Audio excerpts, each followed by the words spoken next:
A라는 아파트에서는 내가 저층밖에 못 사고 이 B라는 아파트에서는 중증 이상인 거 살 수 있는 거예요. 그러면 안녕하세요. 세비트입니다.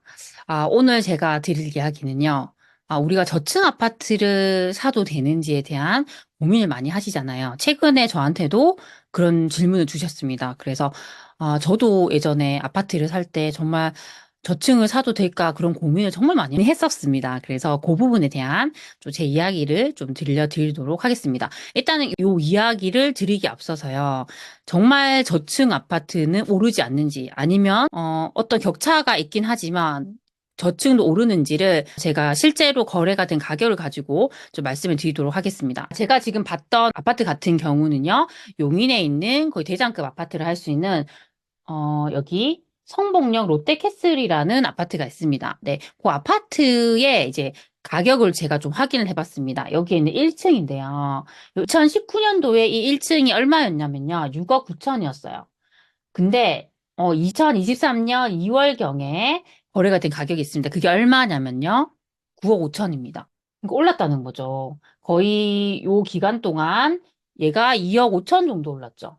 근데 다른 얘보다 층이 조금 더 좋고 뭐 동이 좀 좋고 더 좋고 요런 애들은 사실 조금 더 오를 수 있죠. 근데 얘도 올랐다는 거죠. 그쵸? 제가 보니까 한 12층 정도 되는 매물이 있는데요. 요 매물은 같은 기간에 여기 가격이 한 7억 3천 정도 했어요. 그런데 지금 한 11억 정도의 요 기간에 거래가 됐거든요. 그래서 얼마가 올라나면 3억 7천 정도 올랐죠. 그래서 확실히 얘보다 얘가 층이 조금 더 좋고 상태가 더 좋으면 뭐 동이 더 좋고 하면 더 오를 수 있지만 결국에는 1층도 오른다는 거, 저층도 오른다는 거죠. 근데 이것도 저는 어떻게 보면 내 욕심이라 생각을 하는데요. 분명히 우리가 저층을 살 때는 여기보다 층이 더 높은 애보다는 저렴하게 사요.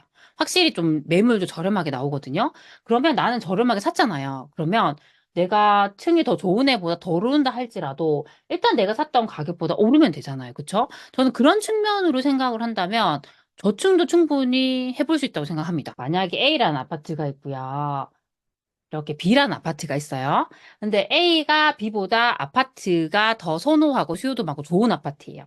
B가 A보다 조금 못한 아파트인 거예요. 근데 여기서 내가 살 수 있는 돈으로 판단해 봤더니 이 A라는 아파트에서는 내가 저층, 뭐 1층에서 뭐 5층 정도 되는 저층밖에 못 사고 이 B라는 아파트에서는 거의 중층 이상인 매물, 좀 좋은 매물, 중증 이상인 걸 살 수 있는 거예요. 그러면 이런 상황에서 어떤 거 살까요? 라는 얘기를 정말 많이 하시거든요. 그래서 만약에 이런 케이스에서 구체적인 매물을 봐야 알 수 있지만, 이게 차이가 나긴 하지만 이 아파트가 뭐 정말 미미한 차이다. 이 둘의 차이가. 그랬을 때는 사실 층이 조금 더 좋은, 매물의 상태가 더 좋은 매물이 좋을 수 있습니다. 근데 그게 아니라 여기가 너무 월등히 좀 좋은 아파트 있잖아요. 차이가 나는데 조금 더 차이가 크다라고 했을 때는 저는 저층이지만 이 아파트가 좋은 곳을 선택하는 게 확실히 맞다고 생각합니다. 왜냐하면 결국에는 그 수요가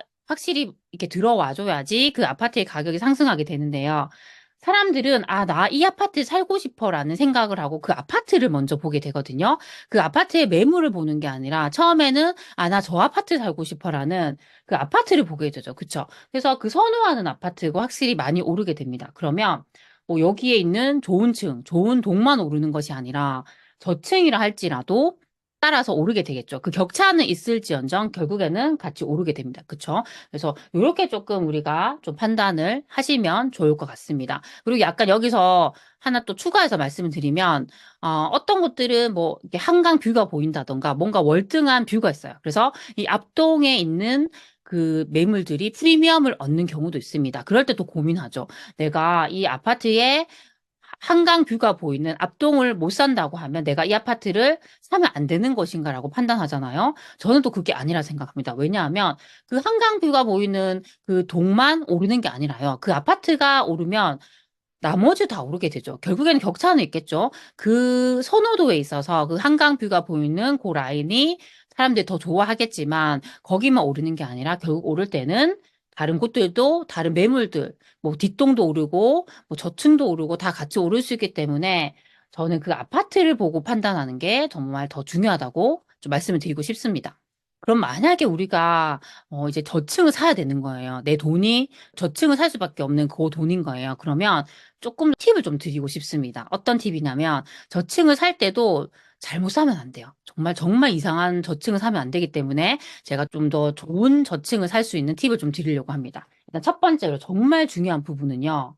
저층이라 할지라도 집 앞에 어떤 어느 정도 조망이 나와줘야 돼요. 그 조망이 나온다는 게 어떤 저층들은 바로 앞에 아파트가 막고 있거나 어떤 저층은 앞에 갑자기 상가 건물이 있어서 막히는 경우가 있어요. 그러면 정말 답답해요. 햇볕도 잘 들어오지 않고 정말 답답합니다. 근데 이런 케이스가 아니라 앞에가 트여 있는 경우죠. 앞에 이 저층이 맨 앞동일 수도 있고요. 아니면 이 저층 앞에 상가 같은 매물이 없을 수도 있죠. 그래서 트여 있다고 하면 여기는 저층이지만 햇볕도 되게 잘 들고 어느 정도 시야도 확보가 되기 때문에 되게 선호를 합니다. 그리고 좋은 점은 뭐냐면요.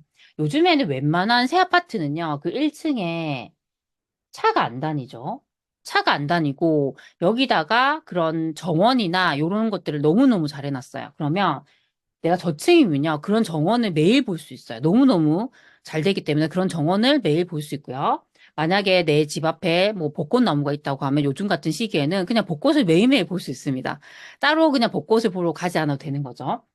그리고 위에 차가 안 다니기 때문에 소음이라던가 그런 차에서 나오는 분진이라던가 그런 게 확실히 없겠죠. 그쵸? 그래서 저는 이런 부분도 정말 좀 잘 보고 판단을 하셔야 된다고 생각합니다.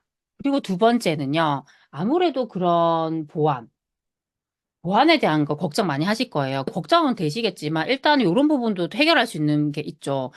특히나 요즘에 아파트 같은 경우는 물론 경비 시스템이 되게 잘 돼 있어요. 그래서 그냥 일반 주택보다는 일단 안전하다는 점도 충분히 저는 좀 고려할 수 있고요. 그리고 요즘에는 이제 만약에 내가 여름인데 방충망을 쓰고 싶다. 근데 저층이기 때문에 내가 되게 걱정된다고 하면요.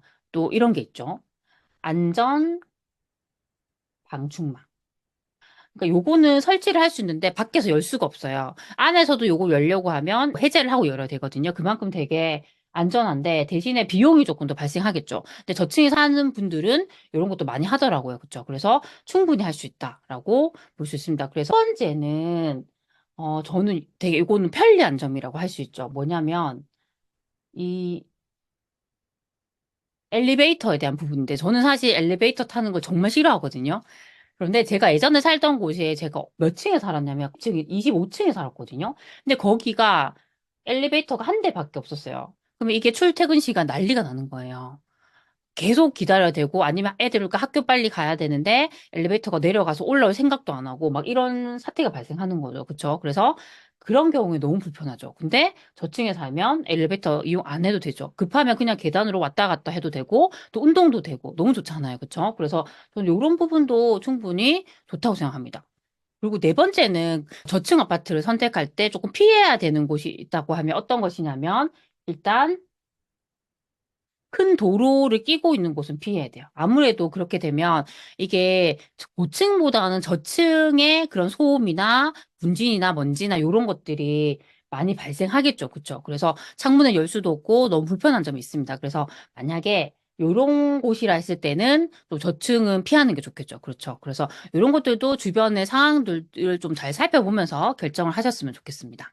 오늘은 이 저층 아파트를 선택해도 될까에 대해서 제 생각을 좀 말씀을 드렸습니다. 이걸 좀 정리를 해드리면 일단은 이게 저층 아파트라고 해서 무조건 안 오르는 건 아닙니다. 그쵸? 저는 일단 우선적으로 그 아파트가 좋으냐 안 좋으냐를 보고 선택을 하셨으면 좋겠고요. 그리고 선택을 한다 했을 때는 같은 저층이라 하더라도 그 상품성에 있어서 차이가 날 수 있습니다. 그래서 조금 더 좋은 저층이라 했을 때는 앞에 가리는 게 없어야 되고 큰 도로를 끼지 않은 것이 가장 좋겠죠. 그리고 이 저층에 살아도 좀 편한 점이 많습니다. 엘리베이터 사용하지 않아도 되고 어떻게 보면 좀 전원주택에 사는 그런 느낌도 느낄 수 있기 때문에 그런 것들을 좀 잘 판단하셨으면 좋겠습니다. 네.